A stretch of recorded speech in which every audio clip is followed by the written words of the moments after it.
Qui a dit qu'il y avait un chemin tout tracé ? Pas toujours évident quand on est jeune de trouver sa place et de savoir ce qu'on veut faire dans sa vie. Surtout quand on se sent différent ou qu'on a malgré soi un parcours atypique. Pas de panique, tu es loin d'être seul dans ce cas-là. Ici, on donne le micro aux préados, ados et jeunes adultes qui, comme toi, sortent des sentiers battus. Enfile ton casque, laisse-toi inspirer et découvre ta voix avec le podcast Cap Toi-même. À tout de suite. Bonjour, bienvenue dans ce tout nouvel épisode de Cap Toi-même. Aujourd'hui, on fait la connaissance d'Iris. Malgré que les troubles 10 fassent partie du langage courant aujourd'hui, il existe encore des personnes qui sont diagnostiquées tard. Ça a été son cas. Elle a été diagnostiquée dyslexique, dysorthographique et migraineuse à l'âge de 17 ans. Et on va regarder avec elle comment ça l'a impactée personnellement dans sa scolarité et puis dans sa vie qu'elle est en train de construire là maintenant. À tout de suite. Salut Iris. Salut. On se connaît depuis très longtemps. Ouais, ça fait un bout de temps. Et voilà, je suis super contente de te présenter et que tu puisses parler de ton parcours qui, je pense, peut être très inspirant pour plein d'enfants, d'adolescents et de jeunes adultes. Pour commencer, juste de savoir qui tu es et qu'est-ce que tu fais actuellement. Je m'appelle déjà Iris Kunzi, j'ai 19 ans et actuellement, je suis en année sabbatique. Ok. J'aimerais que tu nous parles un petit peu de ton vécu de l'école pour qu'on sache qu'est-ce qui t'a amené à faire cette année sabbatique. Franchement, pas très bien. Ça a été beaucoup de discrimination à cause du fait que j'ai été diagnostiquée dyslexique, dysorthographique très tard et migraineuse. Ça fait un gros package et du coup, inconsciemment, les élèves te mettent forcément dans une case pas très agréable. Que les élèves ou est-ce qu'il y avait aussi les profs, ton entourage ? Tout le monde. Tout le monde. Ouais. Donc t'as le sentiment d'avoir reçu beaucoup de jugements ? Étonnamment, beaucoup aussi de l'entourage proche, mais par les profs et les élèves presque chaque année. Et c'était quoi le type de jugement que les autres y portaient sur toi ? On me disait que je faisais pas assez d'efforts, que j'étais une flemme, que je me concentrais pas assez. C'était presque tout le temps ça. Et ouais, c'est déjà beaucoup. Bah ouais, si en plus c'est récurrent chaque année, j'imagine que ça t'a impacté dans ta scolarité. T'arrives à dire comment ou...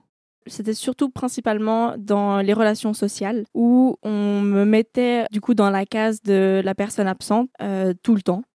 Donc les gens vont pas forcément venir vers toi et moi avec ma timidité, j'allais pas non plus vers les gens en fait. Du coup socialement ça a été dur, pas beaucoup d'amis sur qui on peut réellement compter. Donc juste une petite clarification, toi t'avais des migraines qui étaient tellement fortes que t'as loupé l'école très souvent, c'est ça ? Oui. C'était, ça pouvait aller minimum 1 semaine par mois.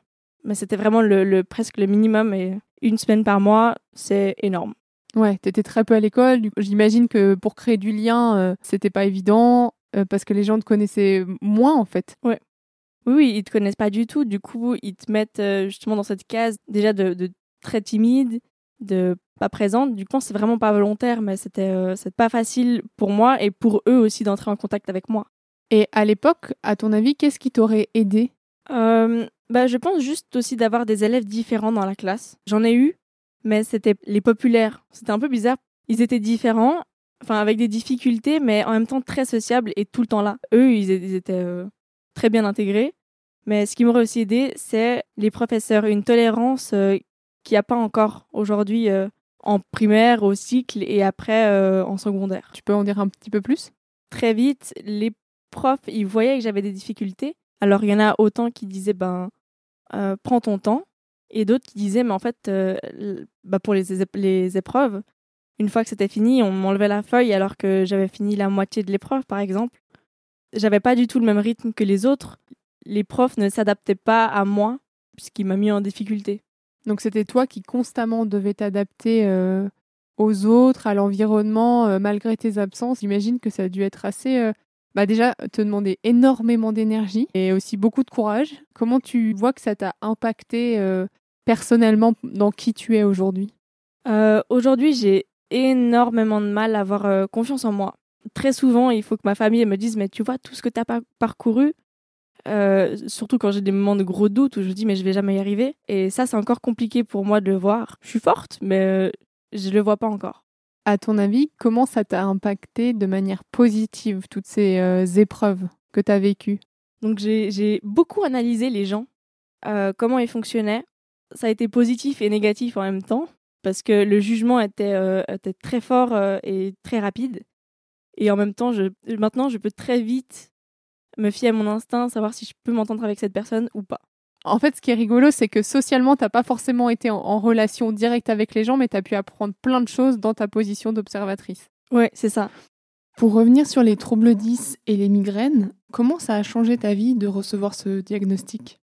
En fait, juste pour la dyslexie et la dysorthographie, j'ai été diagnostiquée à 18 ans, à la moitié de l'année scolaire, grâce à une prof de français qui était incroyable. Enfin, et bah, pour les migraines, c'était aussi hyper tard, c'était à 17 ans. Une fois que j'ai été diagnostiquée, j'étais autant en colère que rassurée. Pour les migraines, j'ai dû aller voir 2 neurologues pour être crue. Le premier m'a dit que je mentais et que je devais juste dormir et mieux manger. C'est une sorte d'humiliation où on ne te croit pas et on te traite indirectement de menteuse, en fait. Des élèves ou de la famille qui me disaient mais c'est rien. Une fois diagnostiquée, c'était un soulagement immense pour moi d'être reconnue et en même temps, j'avais envie d'insulter toutes les personnes qui disaient mais c'est faux. Quand j'étais pas diagnostiquée, c'était tout était faux. Une fois que c'est diagnostiqué, une fois qu'un professionnel veut bien aller dans ton sens, tout le monde va dans ton sens. Alors qu'avant, quand je disais clairement les choses, on m'écoutait pas ou on prenait pas en considération ce que je ressentais. Et ça, tu crois que c'était parce que tu étais jeune? Ou est-ce que c'est parce que de manière générale, ça fonctionne comme ça ou... Un peu des deux, en fait. On ne croit pas beaucoup quand t'es enfant. Ta parole compte beaucoup moins que celle d'un adulte. T'as pas la conscience d'un adulte alors que elle est au même niveau. Tu sais ce qui te plaît, tu sais ce que tu aimes pas. Et tu sais du coup ce qui te dérange et tu sais réellement ce qui se passe dans ton corps. Comme une personne adulte en fait. Et on te croit pas. On dit, ben non, t'es un enfant, tu sais pas ça. C'est fou quand même, hein, que, comme tu dis, la conscience de soi, on peut l'avoir très tôt. Qu'est-ce qui fait qu'on remette en doute ça? C'est dingue. Pour moi, c'est la société. Juste depuis toute petite, j'entends tu ne peux pas remettre en question la parole d'un adulte. Alors que le nombre de fois où j'entends des adultes dire des choses tellement fausses, et en général à propos de moi, mais c'est faux, c'est la seule personne qui peut réellement me connaître, c'est moi-même. On te fait croire que ce que tu ressens, c'est faux. Moi, je suis l'adulte, tu m'écoutes, tu me respectes. Mais l'adulte, il doit aussi respecter l'enfant. Et respecter l'enfant, ça passe aussi par je crois pas savoir mieux que toi sur ce que toi tu vis à l'intérieur. Qu'est-ce que la Iris d'aujourd'hui, elle dirait à la Iris de il y a 7 ans? Si tu la rencontrais et que tu l'as trouvée à un moment où elle vivait toute cette difficulté, etc., qu'est-ce que tu aurais envie de lui dire? Que ça va passer. C'est des moments durs, mais que je vais être soutenue par des gens que je vais rencontrer. Je vais être trahie aussi, énormément, mais que ça va me forger en fait. Ça va aller mieux. Et qu'aujourd'hui, c'est encore dur, mais j'ai pu rencontrer des vrais amis qui sont là pour moi et que ça va être super bien. Mmh. Et à l'intérieur de toi, comment c'est différent par rapport à cette époque? À l'époque, je remettais du coup en doute tout ce que je ressentais. Alors que maintenant, aussi grâce à mon beau-père, qui disait très souvent la seule personne qui sait ce que tu ressens, c'est toi-même. Personne ne peut remettre en doute ce que tu ressens, ce que tu es. On peut pas dire non, tu ressens pas ça. Parce que y a que toi qui sais. Et ça m'a changé la vie en fait. De savoir que je pouvais m'écouter. Alors c'est encore dur, hein. Il y a du chemin à faire, mais ça m'a vraiment aidé. Pour le diagnostic justement de ces maladies, ces handicaps, juste avant d'aller chez le médecin, moi-même je me disais mais en fait ça se trouve c'est faux. Ça se trouve je me mens à moi-même depuis toujours en fait. Et en fait une fois que c'est diagnostiqué, t'es là, en fait mais j'aurais tellement dû m'écouter. J'aurais dû me faire confiance. La reconnaissance c'est incroyable. Mais en même temps c'est frustrant parce que tu dis en fait j'aurais dû m'écouter et en même temps maintenant je peux m'écouter. À ton avis, en quoi d'avoir vécu tout ça, ça influe sur ton challenge, par exemple, à trouver ta voie ou à t'orienter, etc. Comment c'est pour toi ça? C'est que une fois que j'ai compris que je pouvais m'écouter, que je savais que je ne pourrais pas faire certains métiers. Juste en parlant avec toi, pour moi, c'est même une révélation où je comprends aussi plein de choses sur moi-même en me disant, mais à un moment donné, quand on n'a tellement pas confiance en notre ressenti, que même ce qu'on aime ou ce qu'on n'aime pas, en fait, on ne sait pas. Profondément, on n'en a aucune idée parce que notre entourage, notre vie, ce qu'on a expérimenté fait qu'à un moment donné, à chaque fois qu'on avait un ressenti, il était démenti par l'extérieur et même à la fin intérieurement. Peut-être que j'ai pas de migraine en fait. Peut-être que j'ai pas mal. Peut-être que je me monte la tête. Quand tu peux pas t'appuyer sur ton ressenti, je me dis que c'est difficile de ensuite faire des choix en fait. C'est ça, tu peux même pas te faire confiance à toi-même, c'est pour ton avenir. Mais comment tu peux te diriger dans quelque chose si tu doutes de toi-même et de tes capacités aussi? Et qu'est-ce qui t'a aidé à reprendre confiance en toi, même si tu es en chemin, et puis de toute façon, c'est un chemin de toute une vie? Mes parents, et en même temps, je les remercie, et en même temps, pas trop. Ils m'ont forcé à aller voir des spécialistes. Alors, j'ai toujours refusé d'aller voir un psy. Du coup, j'ai passé par d'autres médecins, d'autres médecines alternatives, des thérapeutes qui ont aussi, du coup, compris mon monde. Je me sens pas normale. Et je crois que j'en suis de plus en plus fière. On n'est pas si différents que ça, en fait. On n'est pas si anormal, on n'est pas si bizarre. Ah, c'est chouette. Donc, tu es en année sabbatique. C'est pour l'équivalent de la 4e année de Mathu, c'est ça? Après des années d'études où tout était tout remis en question, où tout était très difficile, je me suis dit, stop, je ne pouvais pas me diriger dans une nouvelle voie, un nouveau chemin, sans savoir réellement ce que j'aimais, ce que j'aimais pas. Et je me suis dit, mais il me faut une pause pour me retrouver moi-même, retrouver mes envies, ce que j'aime faire, parce que j'avais tout perdu en fait.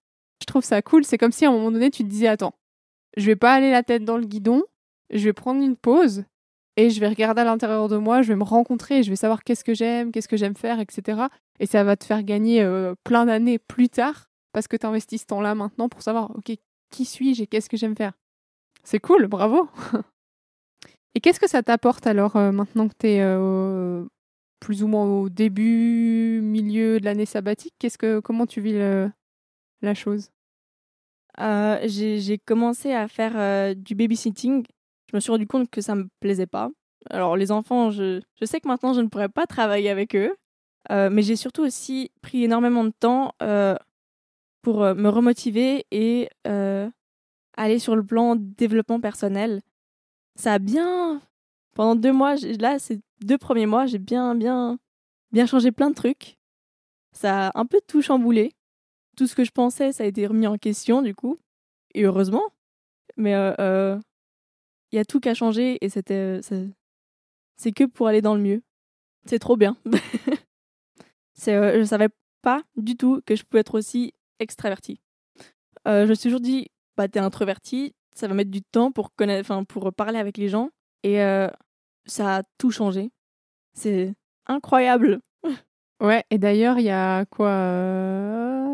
quelques semaines de notre podcast, là où on est en train d'enregistrer, t'es partie toute seule faire un voyage en Égypte pour réaliser un de tes rêves, qui était de nager avec les dauphins, et voilà, et tu t'es retrouvée avec un groupe où la plupart des gens, ils avaient au moins 10 ans de plus que toi. T'as osé faire ça? Pas mal pour une introvertie. Ouais, je m'y attendais pas du tout. Et ça a changé ma vie. C'était incroyable. J'ai rencontré plein de monde d'un peu partout dans l'Europe. Et j'ai pu voir aussi, du coup, plein de manières de fonctionner, de réagir par rapport à des situations difficiles. Et ça fait énormément relativiser sur comment moi je fonctionne. J'ai pu voir, que je peux réagir différemment à des situations stressantes où j'étais en colère.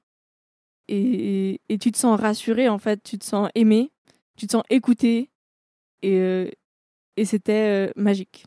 Et justement, là, avec tous ces changements que tu as opérés à l'intérieur de toi, et comme si tu étais en train de devenir une nouvelle personne, ou plutôt que tu étais en train de Tiens, moi j'ai l'impression que c'est comme une rose, des fois, qui s'ouvre pétale par pétale, notre personnalité. Et petit à petit, il y a un pétale qui s'ouvre, un pétale qui s'ouvre, et à chaque fois, la rose, elle devient plus belle, plus complète. Et avec cette nouvelle complétude que tu as de toi, comment ça oriente ta vie, tes élans, ce que tu as envie de faire après? Enfin, maintenant, j'ai un peu trouvé le courage aussi de me lancer dans le monde du travail. Avant, je me disais, mais jamais je vais y arriver. Enfin, je peux pas. Il faut que je reste dans les jupes de maman. J'y arriverai pas. Et maintenant, je me dis, en fait, il faut que je teste. Il faut que je regarde. Et j'ai envie d'essayer. Je pense que quand on a envie d'essayer, c'est déjà un super marqueur qui montre à quel point la petite plante de la confiance, elle est en train de s'enraciner et elle est en train de prendre place en nous, parce que sinon, on n'a pas cet élan. Ça ressemble à quoi la vie de tes rêves? Ça ressemblerait à quoi? Je pense, le plus important, c'est du temps. C'est avoir du temps pour moi, pour les personnes à qui j'ai envie de donner du temps et pour ce que j'aime faire.